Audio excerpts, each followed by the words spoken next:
Venom movement guide. When you're using the manual swing, you can do that. And when you're using the auto swing, you can do that. Another thing that you should probably have on this character is your jump should be double bound to spacebar and scroll wheel. And you get ridiculous amounts of speed off of these swings, which I don't know what you would call them. I guess I'd call them quick swings or something. Think about, you know, going in a circle. If you go more out from the center of the circle, you're gonna get more speed spinning around at the same rate. I don't know, it's not. This swing is very obviously different when I'm looking at it to this swing, where I'm looking away. If you pair it with auto swing, you just look and then sort of flick your camera away. You get a lot of speed that way. If you're using manual swing and you're looking at something below your eye level, you will instead just go straight towards the thing that you're looking at, be it on a wall or a floor or anything. You aim it at a wall on the side, and it doesn't play the animation when you hit it midair. So you can actually get B-hops off of this. Next most important bit, wall run. You might say the dive is the most important, but no, it's wall run. Now, wall riding, when you're running, is faster than running. When Venom hops off of a wall, he does a little hop. But watch what happens when I immediately click on a wall. You get the perfect amount of height. I don't see Venom's doing this, and it's like the easiest way to get a slam in the entire game. As long as you're next to a wall, you can always get a slam. Learn the muscle memory of grabbing onto a wall, holding spacebar, and then clicking M1. Talking about slam now. Slam has a max radius of like 40 meters or something. It doesn't really fucking matter. It goes a really long way. Now you might see, when I do my slam, I'm doing an M1 before. Basically what you want to do is when you're in the air and you're about to hit a slam, track the guy, M1, then slam. That's a lot of damage. It's a ridiculous amount of damage. Again, it's just another thing that you need to take situation by situation. Every fight that you take, you should be looking for ways to get slam in. Obviously, this should be number one, doing a wall climb, right, with the run. That's number one, and then number two is if you can drop off a ledge and then do it, there you go. That's the character. That's the character's movement. I guess I already made a Hulk movement guide, but I guess it's worth repeating. Main movement on Hulk, actually the only movement on Hulk, is his jump. If you just want to be effective on Hulk and you don't want to like push the character further, just learning how to do the tiny jumps where you're just barely filling the red bar, that's good enough. If you want to get good at Hulk, and you want to do some good shit on Hulk, bind, jump to scroll wheel. Everyone knows how this tech works, and if you don't, I'll explain. Hulk, jumping into a wall, can do a wall cling. He can hold on to it. What is useful about it is that this animation can be cancelled. When you're holding spacebar to do your jump, and you look away from a wall that would normally let you wall cling, it just cancels the animation.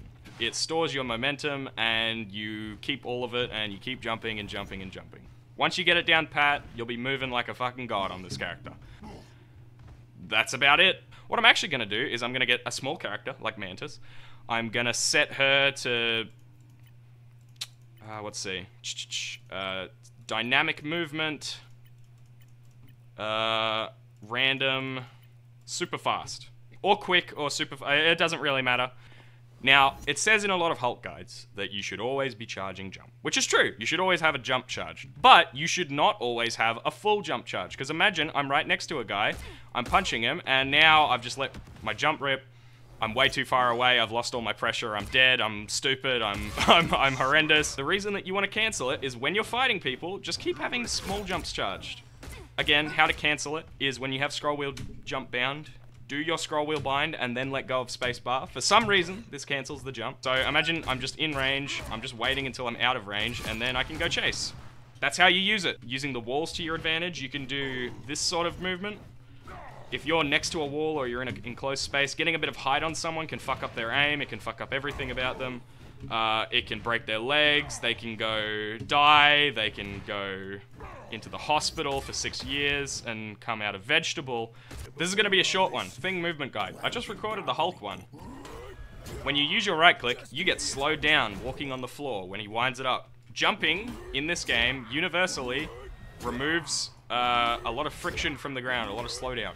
And it may not look like it, but what I'm doing right now, B-hopping and punching and holding forward, this is faster than walking. That's about it. With the movement to do this and whatever. It's not that hard. But this is an important tech. It lets you get to the front line better. A thing on the front line is a good thing. Funny.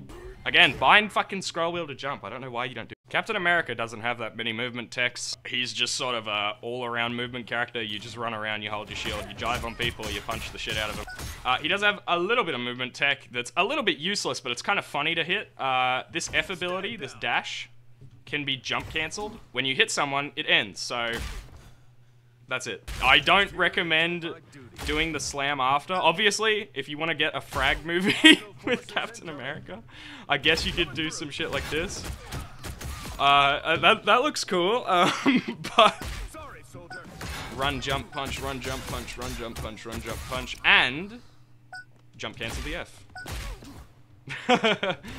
This is the Penny Parker movement guide. So you're gonna go into your spawn room, press H, and change to Magneto. Here's the Emma movement guide. Close your eyes, press shift, and start holding W into the whole team, holding M1. And if you see the other tank, you just press E on them. That's it. That's the movement guide. Thor movement guide.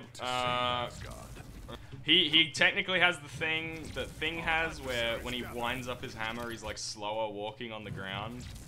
So I guess you could do the B-hop thing to get a little bit more distance. I don't know, man. This is how you play Thor. Like, you just, if you're good at this, you're good at Thor. Haven't I done yet? Strange? Okay, Strange movement guide. This is his one movement. So, oh, well, I fucked it up, but this is pretty good too. This is the Magneto movement guide. It's a good movement guide.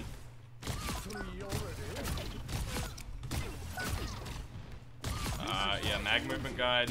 So again, this is the Magneto movement guide.